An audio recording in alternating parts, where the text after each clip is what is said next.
ሰላም መሆኑን ስላሳያችሁ ከዚህ በኋላ ቦታዬ ላይ ሆኜ ባገለግል አይከፋኝም። ቅድም የወሰንኩት ግን ሌላ ውሳኔ ነበር።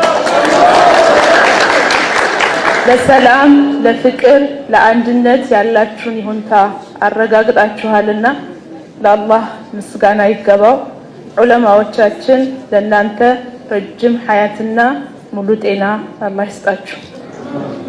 እኛ እንደ መንግስት ከመቼውም ጊዜ በላይ የሙስሊሙን አንድነት አጥብቀን የምንፈልግ አጥብቀን የምንሻ ሆነን ከፍላጎት ያለፈ ጥረቶችን በጋራ ስናደርግ ቆይተናልና ተደማምጠን በጋራ ሀገር የመገንባት አቅጣጫ ላይ ሙስሊሙን አንድ ለማድረግ ራሳችንን አንድ ለማድረግ ቃል የገባን ስለሆነ የኢትዮጵያ መጻኢ ሁኔታ የበለጠ ብሩህ ሆኖ እንዲታየን ስላደረጋችሁ ምስጋና ይድረሳችሁ።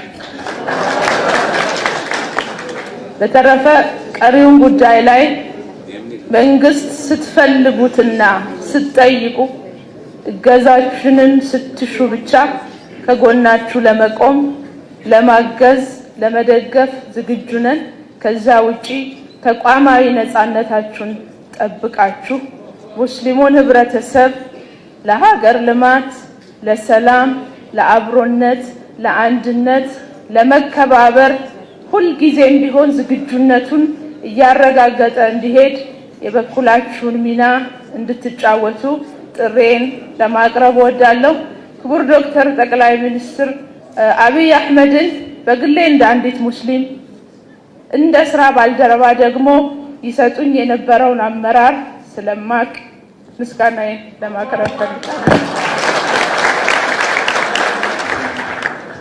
ይሄ ጉዳይ በምንም መንገድ እንዳይሰናከል መድረስ ያለበትን ጥግ እንዲደርስ ስልጣን ወይም ህዝብ የመምራት እድል አግኝቼ ሳይሆን ከዚህ ውጭም ሆኜ ሁልጊዜም የሙስሊሙን አንድነት አጥብቄ እሻ ስለነበረ አሁን ደግሞ ማገዝ የምችልበትን የተሻለ እድል ስላገኘው ይሄ እድል እውን እንዲሆን ምትቺውን ብቻ ሳይሆን ማትቺውንም ጭምር ሞክሪ ነበር ያሉኝ።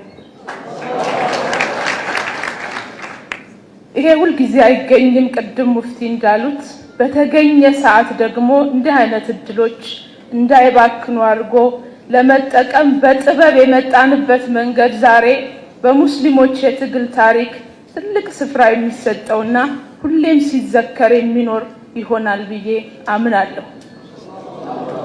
ስለሆነም ወደፊትም የሚያጋጥሙን የተለያዩ ጉዳዮች ሊኖሩ ይችላሉ። ነገሮች ሁልጊዜ አልጋ ባልጋ ላይ ሆኑ ይችላሉ። ስርዓት አላችሁ።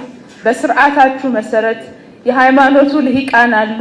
ልሂቃኑ በሚመሩት መሰረት እየተወያዩ እየፈቱ በመሄድ ጉዟችን ወደፊት ብቻ እንዲሆን በድጋሚ ጥሬን ለማስተላለፍ እወዳለሁ።